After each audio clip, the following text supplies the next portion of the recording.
ভারতের রাজধানী নয়াদিল্লির একটি রেল স্টেশনে পদদলিত হয়ে অন্তত ১৮ জনের মৃত্যু হয়েছে। কুম্ভমেলায় যোগ দিতে ট্রেনে ওঠার সময় অতিরিক্ত ভিড়ের কারণে এই দুর্ঘটনা ঘটে বলে জানিয়েছে কর্তৃপক্ষ।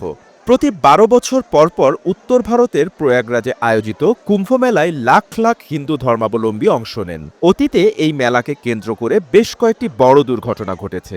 এই ১৮ জনের মধ্যে কেউ কেউ কুম্ভ থেকে স্নান সেরে ফিরছিলেন, কেউ আবার কুম্ভের দিকে যাচ্ছিলেন। কোটি মানুষের আস্থার ভালোবাসায় ১১ বারের মতো দেশের ১ নম্বর রেফ্রিজারেটর ব্র্যান্ড ওয়ালটন।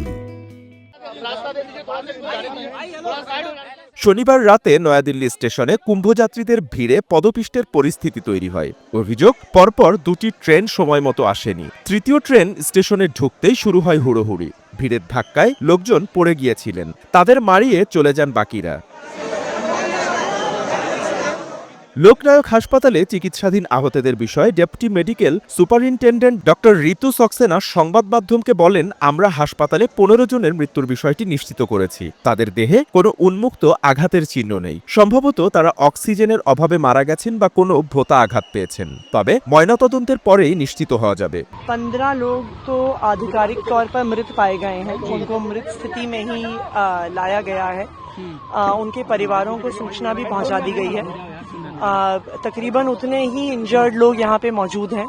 ঘটনার পর শোক প্রকাশ করে ভারতের প্রধানমন্ত্রী নরেন্দ্র মোদী সামাজিক যোগাযোগ মাধ্যম এক্সে লিখেছেন, প্রিয়জনদের হারানো সকলের প্রতি আমার সমবেদনা। আহতদের দ্রুত আরোগ্য কামনা করছি। দুর্ঘটনায় ক্ষতিগ্রস্তদের সহায়তায় কাজ করছে প্রশাসন।